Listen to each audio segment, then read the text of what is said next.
What's up, everybody? It's the Orange and Black Insider Bengals podcast, and it is Thursday night. Our big preview ramp up show is with you now, and we had the aftermath earlier this week. We've had a lot going on, a lot to get to tonight, including a preview of the big matchup against the Patriots on Christmas Eve. We're oh so close to 2023. The Bengals, depending on what happens a little later this evening, could clinch a playoff berth already.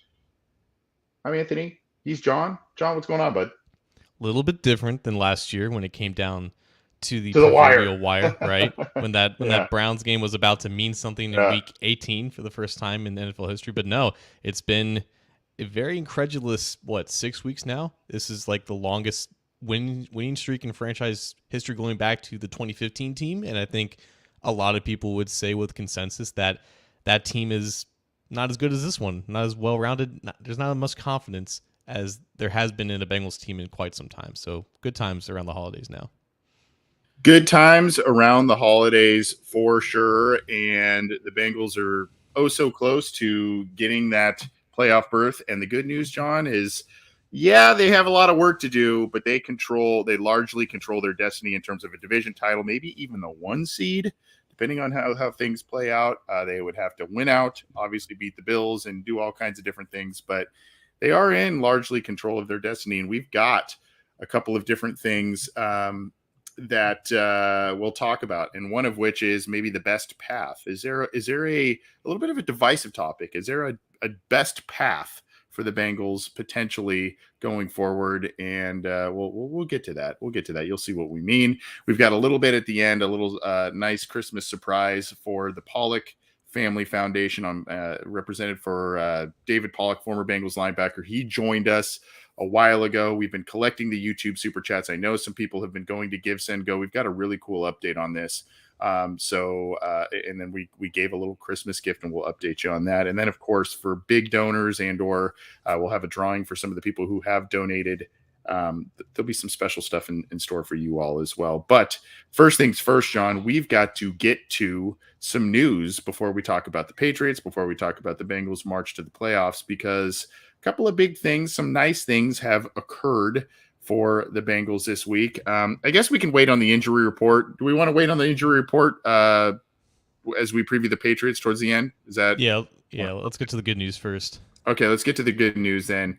The good news is that the Cincinnati Bengals, in case you have not heard, they've got a few Pro Bowlers. Now, last year they had a bunch, and they did not play in the game because they made it to the Super Bowl. So they did not play in the game. And so here's the link pinned in the live chat for folks here. 3 Bengals: Joe Burrow, Trey Hendrickson, and John, unveil the third for me. Jamar Chase, Uno There himself. Yep. So they all made it. A little bit surprising, I guess, on some fronts that Chase made it, because he's missed a little bit of time, but obviously when he's out there, he is dominant and whatnot. Hendrickson, a little bit of the same thing. He's been banged up a little bit this year. Not the same gaudy numbers as last year, but still doing a lot of things, and kind of on some of those, deeper stats, not necessarily tackles, sack numbers, that sort of thing, more like pressure, some of the under the surface type of stuff. He has been dominant. I would venture to guess that Chidobe Awuzie probably would have made it had he kept up his pace, and this team would have kept up the winning ways had he remained healthy, but he did not. Of course, Joe Burrow, who has been on a tear since those first 2 games, really has been on a tear since. He's played well. So all 3 in ways I would say very deserving, even though there's some injury stuff going on there. All 3 very deserving. And then, John, do you think what kind of slights do you think could have been done here against the Bengals in terms of Pro Bowl snubs? Yeah, we talk about this every year about, what goes into Pro Bowl voting. How are these people making these decisions? What criteria are they going off of? And at least from my experience, when I vote on the Pro Bowl, the stats and numbers that show up on the ballot for like linebackers, it's tackles. For any defensive lineman, it's sacks, obviously yards for the skill position players and whatnot. So it's still the very basic, archaic stats that people use. And I feel like that more or less dominates how this voting process goes. Like Nick Bolton, a linebacker from the Chiefs, he I think leads the NFL in tackles. He's nowhere near one of the best 6 linebackers in the NFL, but he made the Pro Bowl primarily because of that. And that's more or less why you have guys like DJ Reader and Jermaine Pratt who have arguably been the defense's best two players this season, not even come close to starting the Pro Bowl. I believe Reader is a fifth alternate. Pratt is not even amongst the alternates, so he doesn't have a chance to play in that game. But I feel like those are the two that Bengals fans are feeling most disrespected about. And this is just natural with Reader. Like, he missed pretty much half the season so far. His tackle numbers were never going to be anywhere close, or his sack numbers weren't going to be anywhere close to the league leaders at defensive tackle. We all kind of like to clown PFF grades from time to time until it kind of suits our own agenda, and PFF watches every game, every single snap, and they recognize that DJ Reader and Jermaine Pratt, for that matter, have been two of the very best players at their position. And I think when it comes to Chase and Hendrickson, yeah, it is a bit surprising, but Chase is a very popular player amongst the NFL fans and players alike. So he's been really good in the games that he has played. And with Hendrickson, when you dive into the PFF numbers, he's seventh amongst AFC edge rushers in win rate, and I believe top 6 in pass rush grade too. So it does make sense, even if his sack numbers are a bit down. It does. And a guy that really, I mean, he makes essentially a handful of impactful plays per game, whether it is an actual sack, whether it's a big pressure causing something, a quarterback hit, that sort of thing. He seems to make more than one impactful play per game, and heavily impactful plays per game. And it's good to see that, people are kind of recognizing, he is a big key to the team's overall success. And obviously that defense is getting a lot of credit for everything that they do against against the opposition there. So some good news there. You can check out that article on Cincy Jungle, and there's a couple of others. I think you could put T. Higgins in there as a guy that could have potentially been eligible there, but when you talk about putting 2 Bengals receivers in the Pro Bowl, I don't know how that works out, and then of course a couple of others on the defense there, but overall pretty fair, I would say. And probably the 3, as you look across the board, the 3 most recognizable names from the Cincinnati Bengals roster as you go to the masses, I suppose. So that makes sense in that regard. I mentioned this at the top, John, and we'll get to the injuries in just a second. But the Bengals later tonight, as we record here live on Thursday night, the Bengals could be gifted an early Christmas present, depending on the Jacksonville Jaguars. I was going to say like their old friends, the Jacksonville Jaguars, but there's not like the love like between the Bengals and the Bills and, some of these other teams that the Bengals seem to have these nice little relationships with here and there. But the Bengals could be eligible. Essentially, if the Jags win on Thursday night, the Bengals are in. And if the Bengals win on Saturday, regardless of the Jaguars' result, say the Jaguars do not win this evening, then the Bengals, if they take care of their own business against New England, it seems that they would be in there as well.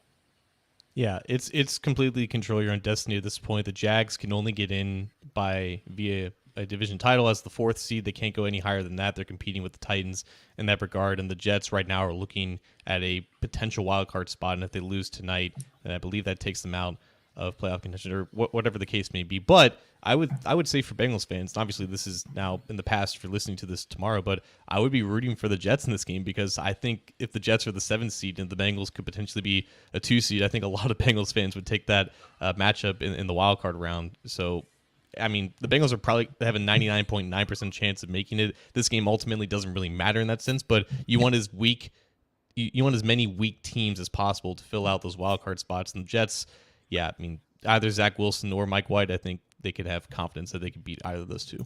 Yeah, and then you look at both conferences really.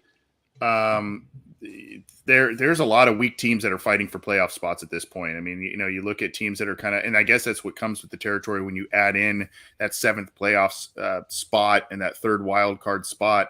You've got the Packers at, what are they right now? 6-8. They're alive. You got a lot of teams, below 500 that are alive, or at 500 that are alive. You may get a team at 9-8. You may get a team at 8-1. There's all kinds of stuff that could happen. And we have seen, even without this new playoff format, we have seen teams. I remember the old, what was it, the 7-9 Rams one year with Sam Bradford, and I think also the Seahawks one year. I think that was the game against the Saints, maybe, that they got in with a subpar record. So I mean, it happens, and it all depends on how a division plays out. And when you look at the Titans in the AFC South, particularly when you look at that division and the Titans on a real skid, really, since they lost to the Bengals. Now that division's wide open, and that's or maybe not wide open, but it is, it's open. And the Jags are kind of getting hot of late, so we'll see what happens as they take the field tonight. It's a 2-horse race, like you said. It's the Titans and Jags, and I think everyone in the AFC would prefer to have the Titans in there because Ryan Tannehill is probably not going to play for the rest of the season with that ankle injury that he suffered earlier in the season. He re-aggravated it, so he's not going to play. The Titans SB Nation site also was talking a lot of smack after the Jags beat them, and then was talking trash and like, oh yeah, it doesn't matter because we, the Titans, are going to be in the playoffs and you guys aren't. I don't know about that now. It seems like the Jags are heating up at the right time, and I don't think I would want to face Trevor Lawrence right now with the heater that he's on. It's kind of cool. I mean, I don't want to make this about, Jaguars podcast or anything like that, obviously. But, it's pretty cool that you're starting to see a little bit of a trajectory with the Jacksonville Jaguars that is resembling a little bit of the Cincinnati Bengals. Some free agency moves, some spending of some money, and some of that money to veterans where people go, wow, you paid that for that guy, that sort of thing. And yet it's paying off a little bit. You shed some contracts off of the books that, were initially popular players. And then you say, no, we're going there. You build through the draft a little bit, of course, starting with the cornerstone guy in Trevor Lawrence. Took some lumps, kind of early in his career. And all of a sudden now you get the offensive minded head coach in Peterson. Not a first-time head coach like Zach Taylor, but a guy that still has yet to prove himself in some ways in the NFL, some ways, some not, And then, of course, Didn't he win a Super Bowl? Well, that's what I said. Some ways, some not. He won a Super Bowl, but was unceremoniously exited from his role. And then you look at, you just kind of look at that team, a team that, has had some modicum of success in the past, but it was a long time ago, and, kind of flash in the pan seasons here and there, and they've been down and out for the most part of recent history. And now here they are kind of taking a little bit of a path and a page out of the Bengals playbook, how they build things. Yeah. I mean, it's just the right fit. And we almost saw a disastrous beginning of Trevor Lawrence's career when he was under tutelage of the worst head coach in NFL history. So it really does matter the fit between quarterback and head coach, and the Jaguars have that right now. It does. Anyway, we're not here to talk about the Jags, but we are definitely interested to see how they perform this evening, be it Thursday evening with everything going on there. So we'll have to keep our eyes on that. And lastly, John, this is just a little bit. I don't know that I'll pull up an article or not, because every single article I want to pull up on this thing, because it's not on Cincy Jungle necessarily. It's just kind of NFL news. For those who watch and or have the Sunday ticket package. Now, where I live, I basically need to have this to be able to watch the games live. I don't get many unless the Bengals play in prime time and or, kind of have a marquee matchup. And now that they're winning games, so there's more and more on kind of, your regular CBS or, CBS or Fox or that sort of thing. Now, though, Sunday ticket is moving from DirecTV in a $2 billion annual deal and going to YouTube now. So that streaming services, the subscription services that people get from multiple platforms and whatnot, it's going to YouTube. And what better time to subscribe to the Orange and Black Insider Bengals podcast channel on YouTube with this announcement, John? But I don't know if you really have any thoughts about this, but it is big news from an NFL standpoint. And many folks who are Bengals fans kind of live around really the world, and they may get that Sunday ticket package through DirecTV and have to probably make a pivot next year. Yeah, I have always been intrigued by Sunday ticket, but I never considered even remotely getting DirecTV for it because I didn't want to get DirecTV.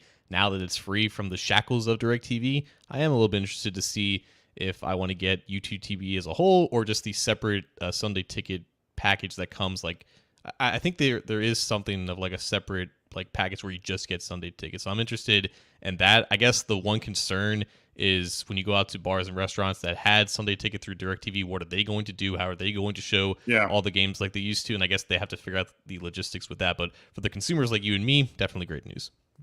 It is. And just real quick, you look at this, the agreement is for the 23-24 season. It looks like it's going to be from there out. And then, there's a standalone a la carte option on YouTube primetime channels or an add-on package to those who subscribe to YouTube TV. And I have noticed, just to your point there, John, that, some of the restaurants and bars on occasion when I've gone to to watch, like on Thursday night when Amazon's been streaming it this year. A lot of places have seemingly kind of hopped on that with the Prime Video option. So Mm-hmm. hopefully they hop right on this. Anyway, let's talk some more Bengals here. And I don't know if you want to call this a state your case before we start previewing the Patriots and all that kind of stuff. I don't know if you want to call this a state your case. I don't know if you want to call this. I don't know. There's a lot of different stuff you could call this, but there's obviously the best path that we can all agree that the best path is the Bengals win out, and in doing so, they get the number 1 seed. Now, there is maybe a potentially unpopular type of sentiment that exists, especially if the 1 seed. Now, the 1 seed obviously goes out with any loss, but you kind of looked at some of these teams. The New England Patriots, they went undefeated. What was that? 08, I think. They went undefeated all the way through until the Super Bowl and lost that big game. You've seen other undefeated teams, and maybe it's just made a bigger deal because you've won so many games in a row that domino falls and whatnot. You kind of try and do that, but there's obviously the old school mindset of, in a loss, you learn more about and you learn about people's character, how they handle a loss instead of how they handle a win type of thing. And so, there's now the Bengals are riding a 6-game win streak. I don't want to put this dark cloud over the Christmas Eve game and whatnot, talking about a potential loss or anything like that, especially with the way they won last week. And you want to try and see them, hey, let's buzzsaw through the Bills. Let's do all this stuff. But is there any wisdom or any scenario in your mind where you go, let's just say the Bengals get into this role where they're now, 7-game win streak, 8-game win streak. Because what you're then asking, let's say they win out, they get the 1 seed, you are then asking them to potentially win another 3 games in a row. So you're asking double-digit wins in a row to end the season, which is very difficult to do, particularly with the injuries piling up and whatnot. So I guess I would ask, is there a scenario in your mind or some sort of thing in your mind where you go, maybe a 1 loss in the regular season, obviously not in the postseason, but a regular season loss somewhere here to end the year might actually do this team good. And if they don't get the 1 seed, where you have to win out towards the very end of the year, maybe you are also able to rest a week or two some of these starters and heal up for the postseason, and that provides a benefit. Kind of playing devil's advocate with this one, but just a thought that kind of came across my warped brain this week as the Bengals charge towards the postseason.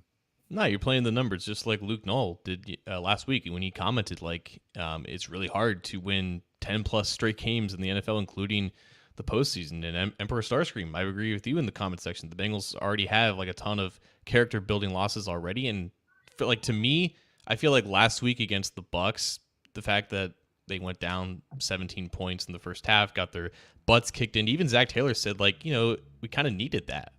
It hasn't necessarily been easy during this 6-game win streak, and the 5 previous wins weren't easy as well, but they haven't been dominated like that since, I guess, the Cleveland game, and they had all 3 receivers out there. They had a defense that could compete against Tom Brady, and they just had no answers for 30 minutes. So the fact that they had something like that, I feel like that almost takes in place of a loss.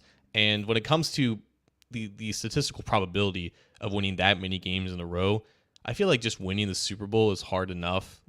I don't know how much harder it would be when you look at the odds and the probability and all that to just win however many games that would be, 8 or 9 straight games to close out the regular season, and then win, I guess, 3 consecutive playoff games if they get the 1 seed, or 4 if they end up going into the divisional round. It's hard enough to win those 4 or 3 games in January and February. You're playing the best teams. It's the biggest stakes. Obviously, everything is involved.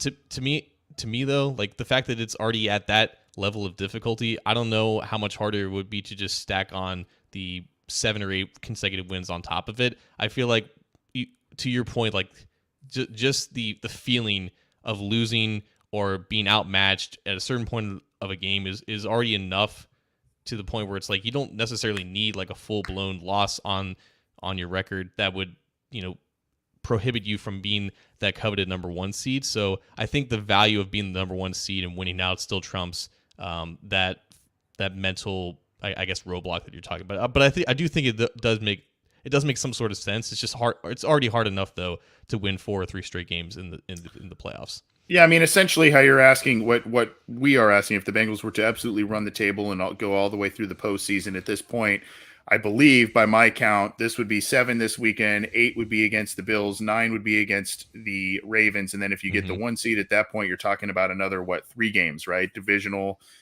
championship, and Super Bowl. So you're talking about a 12 game win streak at that point. So I mean, that's a lofty thing to ask. Not saying it can't be done, but it's a lofty thing to ask. And I guess to kind of contradict myself, and in one point is, if you get the 1 seed, you would have that bye to potentially rest everybody at that point anyway.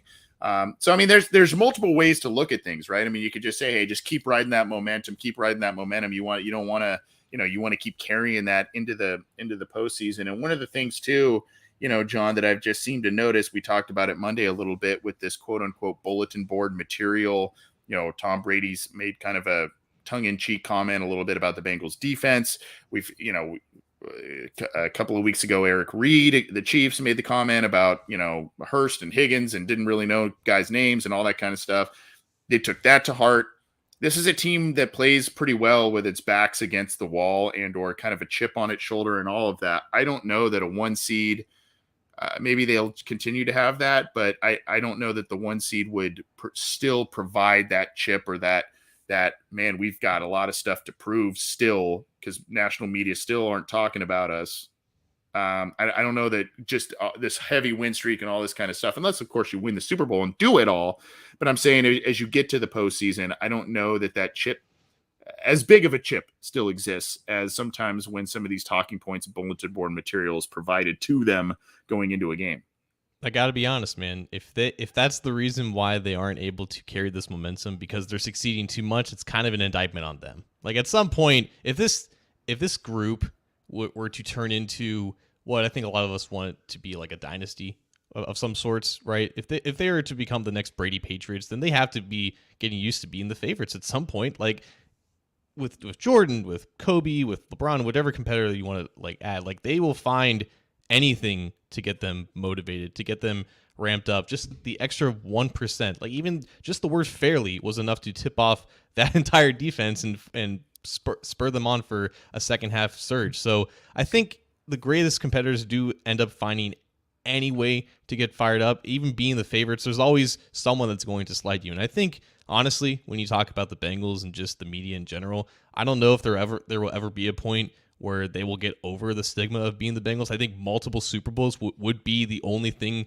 to get, because it's the Bengals, right? Exactly, right. Yeah, even if they win a Super Bowl, even if they won the Super Bowl last year, I think there would be a lot of people that would have been like, can they repeat it? Even if they won, they made it that close, and the offseason was still covered and littered with talks of regression. If they won, I don't think many things would be that much different, just because of the nature of how they won it. So I think it would take them multiple Super Bowls for them to be these favorites, to get the Chiefs treatment, to get the Patriots of old treatment. So I think we're a little bit ways away from that. Rio Solid with a solid comment right here. I think the Bengals have had a chip on their shoulder since the last loss of last season. That is probably pretty accurate. Emperor Starscream just getting right into my cranium right there. We all have old Bengals PTSD. I know I do. So maybe that's where this is stemming from. The good news, John, is that I think a lot of us would feel, regardless, if they're charging through the postseason and charging through the regular season and win after win after win, we're pretty confident. And a loss at some point in the regular season would have us still pretty confident in terms of where this team is headed, what this team can do once getting into the postseason. Obviously, if a loss were to occur, we want it in the regular season, not the postseason. That is Captain Obvious there, but just a little talking point, a little food for thought, because man, I mean, it's hard to run a table in the regular season. It's hard to run the table in the postseason. Last year, I mean, they almost did it 4 straight games. They really had to charge into it. Obviously, they lost the last game, but didn't play anybody against the Browns there in the regular season, but went on a late season surge. It was a little treacherous how they got there, but they did it, and looks like they're heading there now, riding a 6-game win streak. You know what? Shout out to Matt Minnick, who's told this story many times on his own program. I believe he even told it on this program when he was a guest. but he is a Patriots fan, or he was a Patriots fan because he lives in Rhode Island, and he was watching with friends that last game of the 2007 season when I think they almost lost that game, but they kept the 16-0 season still alive, and everyone in the party was like, "Oh my God, this is great! They're going for perfection." And Matt was the only one who's like, "Oh my God, like they don't know like how to win, right? They're so used to winning, they haven't had that bump in the road that he from that moment he felt like they weren't going to win the Super Bowl because they just experienced too much success and they didn't have any sort of adversity. I think the difference now is that because of the losses the Bengals have had early in the season, because these wins have definitely not been easy, because they've had to overcome a lot of things on their own, I think they can handle the success that comes with this winning streak. What a master of the segue you are, good sir, because we are talking Bengals Patriots, and you mentioned Matt Minnick and his great show, and that show can be found on the Cincy Jungle podcast channel, along with ours, Bengal Jim and Friends.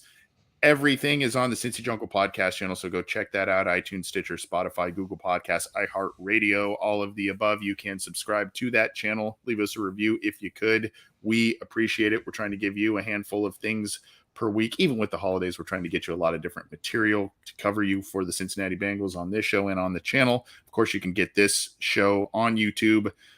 We have now eclipsed 6,000 subscribers, which is pretty dang awesome. And if you want to join that, now that YouTube is taking over Sunday Ticket, you got to get in with YouTube more now. Subscribe to our channel. Beneath John, there is the icon. If you are watching the video, whether it's live or after the fact, right underneath that SB Nation Cincy Jungle icon, you can click our Orange and Black Insider icon, subscribe, click the bell to be notified when we go live, when new content is available. We're bringing out a lot of different stuff. And of course, memberships are available.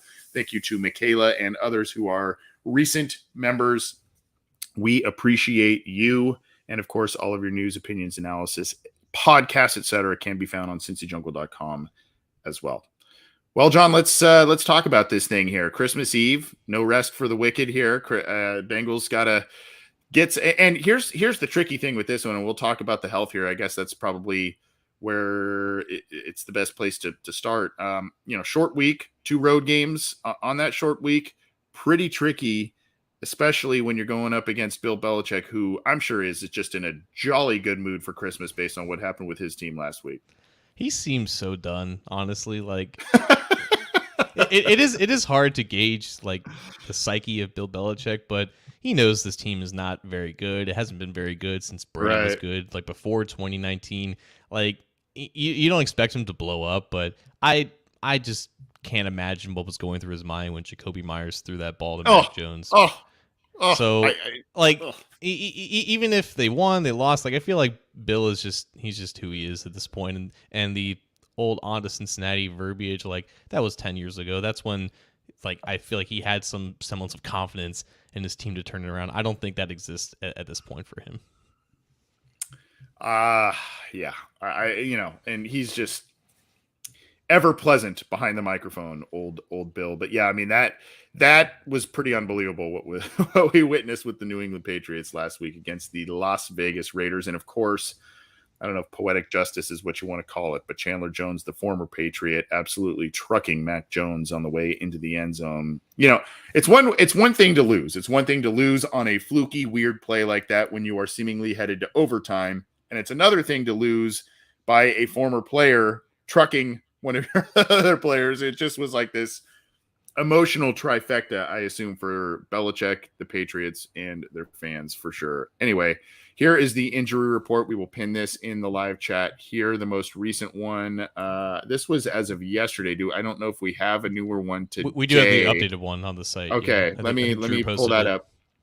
Okay, let me put that up then. This was yesterday's. But get at us here, John. What's the latest?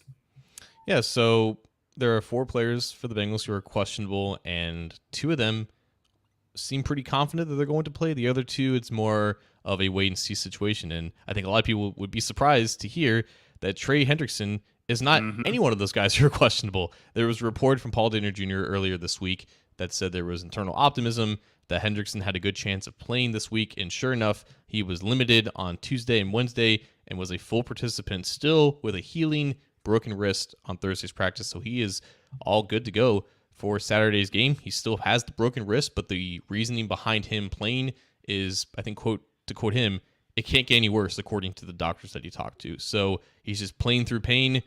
There's no risk of re-injuring or making it any worse. So they're going to be cautious of it, but he's going to be out there, and I don't think there's going to be any limitations with him.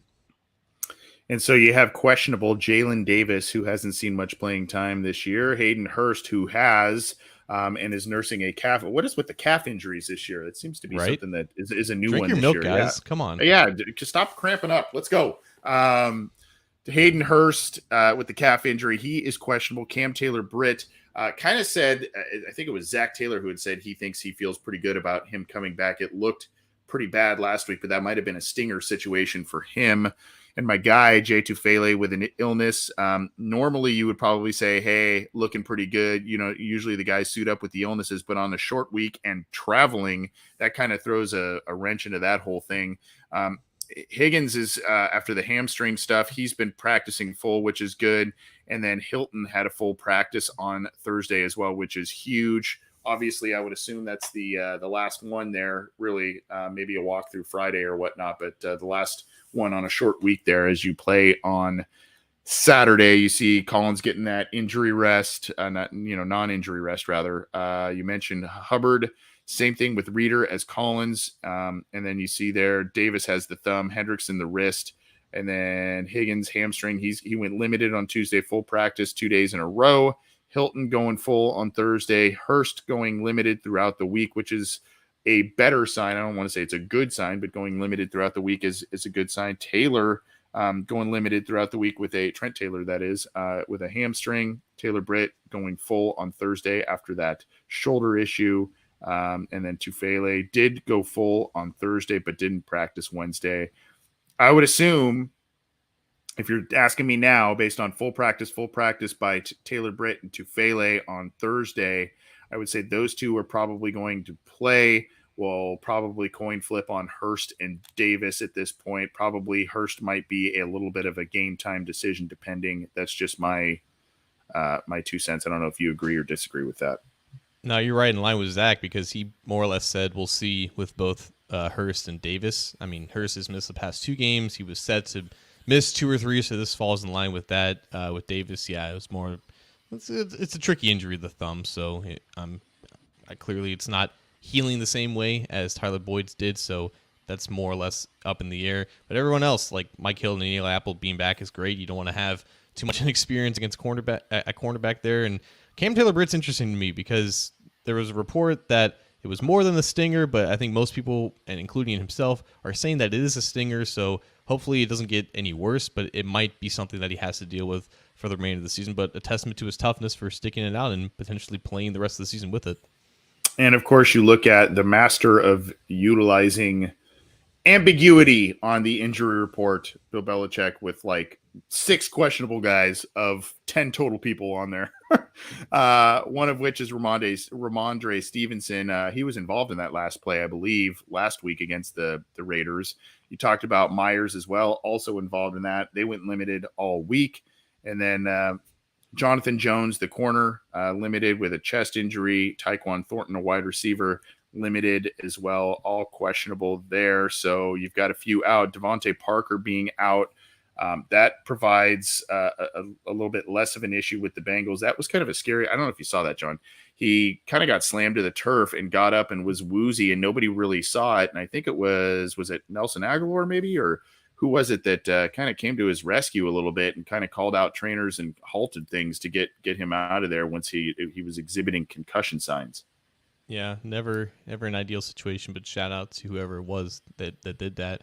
Unfortunately for the Patriots, yeah, no Jalen Mills means Marcus Jones will continue to start, and at cornerback another rookie, just like Marcus, or who's the wide receiver? It was Thornton, the rookie out of Baylor. He's been starting in for Devontae Parker. So 2 rookies playing very important positions, and also Patriots don't have their long snapper this week, so they have to scramble to find. What's that like? Yeah, I mean, it can't possibly mean anything, right? So, yeah. Yeah. So, okay, let's get to this game here, John. I have some questions out to one of the great contributors over at Pat's Pulpit. And then, of course, we're going to publish those probably tomorrow, I would assume, once we get the the answers and all that kind of stuff. But the thing is, I don't know. What's your take on Mac? I can't figure it out. I mean, it seems as if the record is somewhat indicative of his play, which is kind of like 500-ish, maybe a little bit better. And there are times when he's efficient. There are times when he can make some big plays, and there are times where he is just super pedestrian. And that's just kind of my mile high take of the situation. And I don't think I don't want to eat crow here. I guess I will be happy to if it happens, but I don't think he's the biggest threat this week to the Bengals based on how their defense is playing and based on the quarterbacks they have faced already this year. I think it's other elements. Yeah, I think he's just the most like average quarterback in the NFL, maybe, because for every good throw that he has an equally bad throw to counter out it. That's been the story for the entire season. It goes beyond just the touchdown interception ratio of 7-8. The Patriots don't have any real threats at receiver aside from Hunter Henry and Nelson Aguilar, and if those two are your best guys, then you have some issues.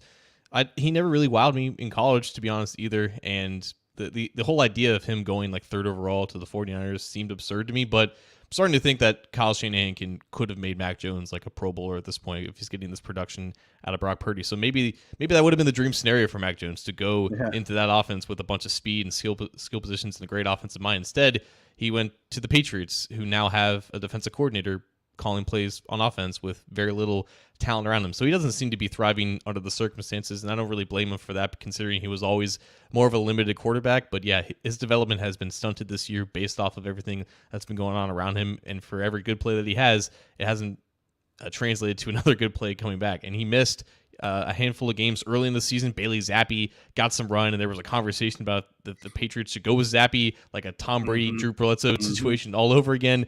But then Mac came back. He was barely doing anything in his first games back, and he's had some decent games. Like he really popped off against the Vikings. No, well, that's more or less been it. So yeah, it's been it's been the running game. Let's be honest with you. Okay, so it's been the running game. That's kind of where I was going next, because I look at this game, John, and I'm like, obviously the Patriots win games. They've got arguably the best head coach ever in the NFL still on their sidelines. They're in the playoff race. But when I look at the roster, I go, what truly kind of scares me about this team? And it's almost the thing that I guess would scare me about this team, if and I guess I use that term loosely, scary, but it's really just coaching and the ability of these coaches to make you play, number one, a game you don't want to play if you're the opposition, or number two, create scenarios where you step on your own feet, right? And you create errors, unforced errors, and uncharacteristic errors. That's kind of, to me, because I feel like that's where this team, with some of the limitations at wide receiver, the limitations at quarterback, that's where they're going to try and feast and give them the best opportunities. It's going to be Judon off the edge, potentially getting you, some big plays there. By the way, he was blanked across the board in stats. I'm talking pressures. I'm talking everything last week: tackles, sacks, pressures, quarterback hits, goose eggs. So I don't know what's happening there. Regardless, that's a guy you gotta watch out for. And then, of course, Stevenson and what they do on the ground. But it's really almost just kind of play a little bit of as much mistake-free football as possible to keep this one in your grasp. Want to talk about who scares me? Here's the take: the Patriots have a Pro Bowl edge rusher in Matt Judon, and I don't think he's their best one. This might be the Matt Minnick show, because Matt Minnick championed Josh Uche coming out of Michigan a couple of years ago. A lot of people pegged him as a Bengals target because he was the size of a linebacker who could potentially fill into that role or develop into that role when the Bengals needed a linebacker. No, he's an edge. And he's an undersized edge, but he's a damn good one. He's winning on 23% of his pass rushes. He doesn't have as many sacks as Judon, but he's getting after the quarterback better than most other guys in the AFC right now. I think he's just behind like Myles Garrett and Jalen Phillips in terms of pass rushing grade. He scares the crap out of me, especially because he's going up against Jonah Williams, who Jonah has been phenomenal in some weeks and then really off against really great edge rushers. And Uche is the guy that can get under his pads and whatnot. And Judon, even against Lael, like, we need to have a conversation about La'el Collins, to be honest with you, because I don't know if it is just his back issue, but some of his reps in these games are as bad as Russell Bodine, Billy Price, and we're not really talking about it because it hasn't really burnt them.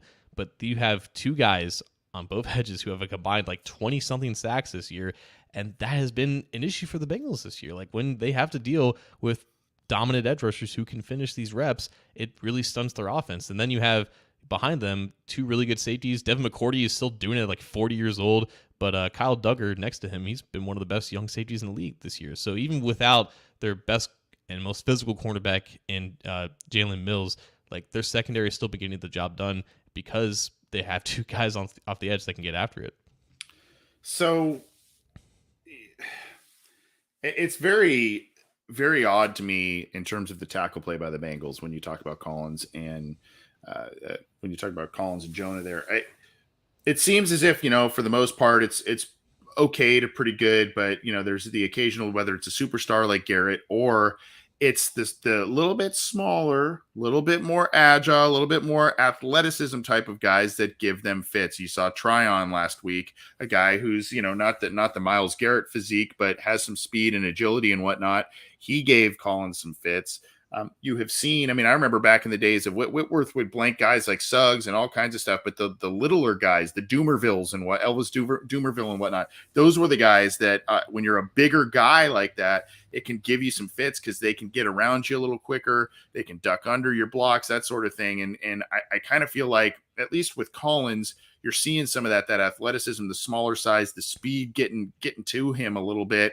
And, Jonah, I will chalk up a lot of his struggles that we've seen this year to probably not the best knee, given the situation that he, the bad injury he had against the Ravens. But, we've seen that before from him, regardless, whether it's this year or prior. He'll go on a stretch where he's playing really well. And then there's a game or two in there where you go, oh, my God, what the hell just happened? So it's something to look at, and that's probably where the Patriots, you are right, that is where they're going to hang their hat this week and try and make Burrow uncomfortable off of the edge. And so what do the Bengals do to counter? Run game? Probably. Like the Patriots, I think they've been without Christian Barmore for a while now, and he's probably their best defensive tackle. So the middle of the Patriots defense is definitely not as strong as the exterior. I don't want to like rag on Jonah because he's clearly been the Bengals' best tackle this year because of just how unfortunate La'el has played. Like it's so apparent that they're dealing with these issues because they're splitting out La'el like considerably wider than they are for Jonah on the other side. And sometimes you do that when you can do that. Like Trent Williams has a very wide split because they just trust him on an island. With La'el, they're doing it because he's having issues just mirroring guys around the edge who can, turn the corner like that.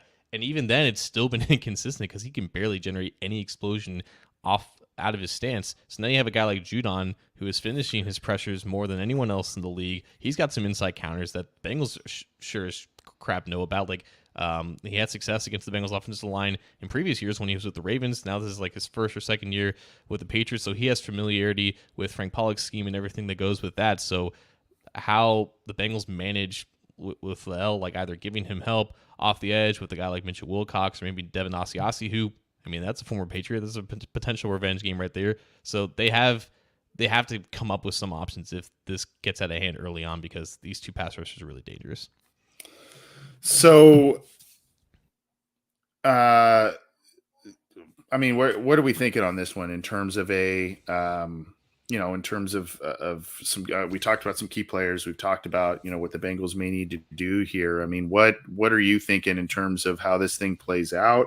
Because we're running up against it here. And I don't know. How do you, the Bengals are 4-point favorites. So I think 4.5 point favorites going into this one on the road against Bill Belichick. So that all in itself is super surprising. So, I'm kind of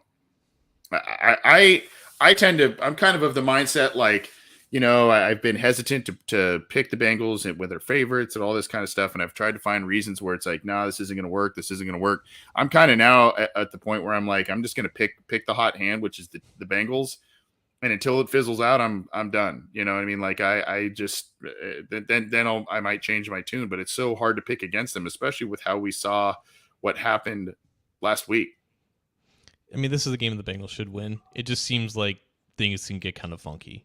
And they certainly did last week against the Bucks early on. But the Bucks came out with a fantastic defensive game plan, and they switched things up on offense. I don't think the Patriots have the coaching on offense right now to really fix some of their issues. I think it more or less just has to deal with if Mac is just good that day, and the Bengals have been playing well enough defensively to limit any quarterback. So I don't see like a second half Mac Jones comeback in store for the Patriots, but their run game is good, and they major in these counters, in these wham blocks, these misdirections that typically do well against bare fronts, and the Bengals still like to do that with their base packages in terms of run defense. So I think, Ramondre Stevenson, he can have a good game against the Bengals defensive line. Their offensive line is still really good. I like the interior with David Andrews and Michael Onwenu. I believe I'm saying that name right. Probably not. Cole Strange is another guy left guard. So their interior offensive line is really good. It's going to be a good matchup with DJ Reader. It just seems like, short week, like you said. Weather's probably not going to be great. There's a cold front just going all across the country right now. It seems like a very low-scoring game to me, just because I don't think the Patriots are going to do well offensively, and I think their defense has some of the players to limit the Bengals' offense for most of this game. So I still think the Bengals should win. So I'm going to go Patriots 17, Bengals 14. I love the subsequent YouTube comments we get, by the way, or just in general, the comments on the live streams after John didn't you say blah blah blah blah. They don't get it. They don't get it. I'm gonna go, like I said, I guess I'll go to like something like 23-16. Kind of one of those just ugly type of games. Both teams kind of maybe not moving the ball at its best, at their best rather, and so I don't know. I see a Bengals win. I will take that. Maybe they do cover here. 23-16. It's just, what the Bengals defense is doing, frustrating teams. I don't know. It just, you hold Brady to six garbage points in the second half on his home turf last week after being up. That's just crazy to me, with a lot of guys out of the lineup. So I'm just kind of done doubting this team until they prove me wrong and prove me otherwise. So that is our take on this show. All right, so let's get out of here. We dropped the mic and we like to talk about some stuff. What do you got for us, John? I've got something special that I think our listeners will be interested in just a second, but you kick us off if you would, good sir.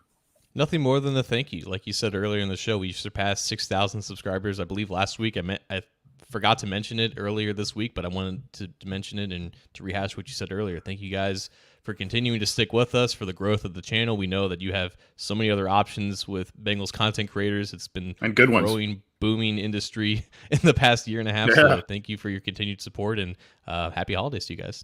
Yeah, appreciate that. And I will echo that sentiment as well. So many of you know that we created this, and I will put the URL in the live chats here.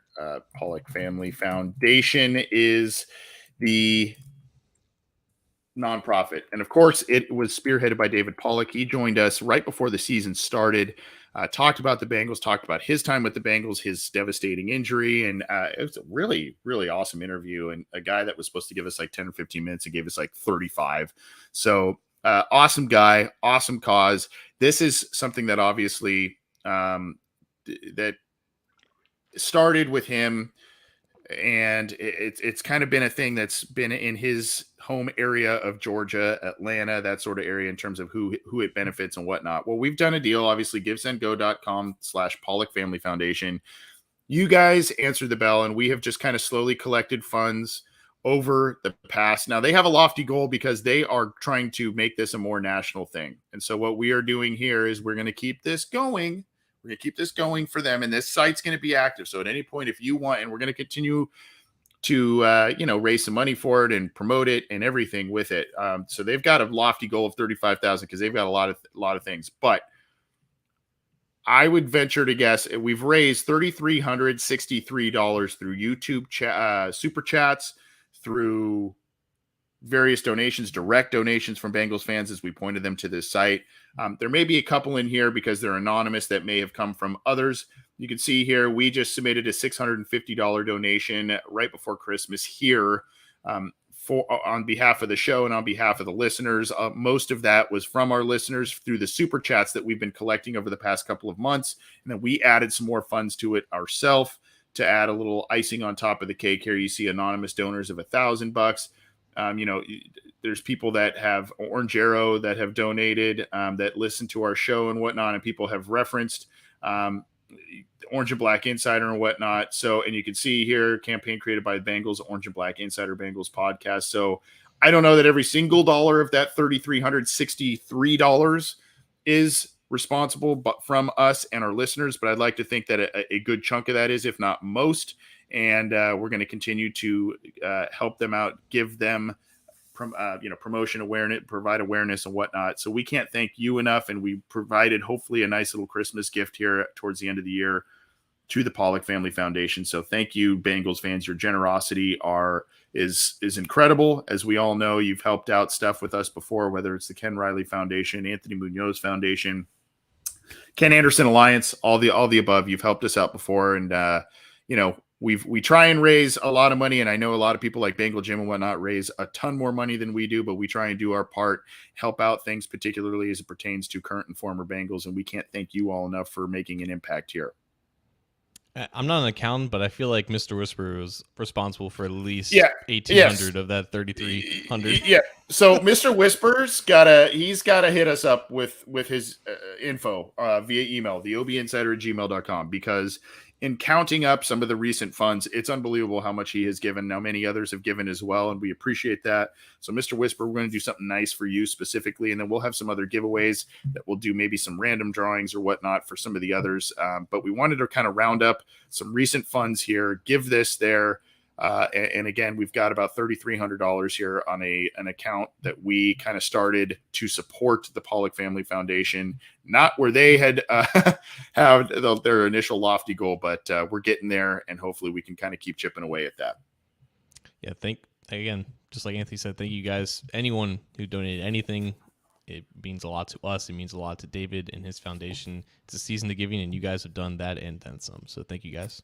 Yeah, absolutely. Happy holidays to everybody. Merry Christmas coming up here. We'll be back with a post-game report. Yes, even on Christmas Eve, we'll be doing that. And then, of course, we'll be back the following week to talk more Bengals that week and get you some more Bengals fix. And we'll see what happens tonight with the Jaguars and how they fare on Thursday Night Football, as well as the rest of the league and what the Bengals do on Saturday on Christmas Eve for their playoff chances. John, take care, bud. Have a good Christmas, my friend.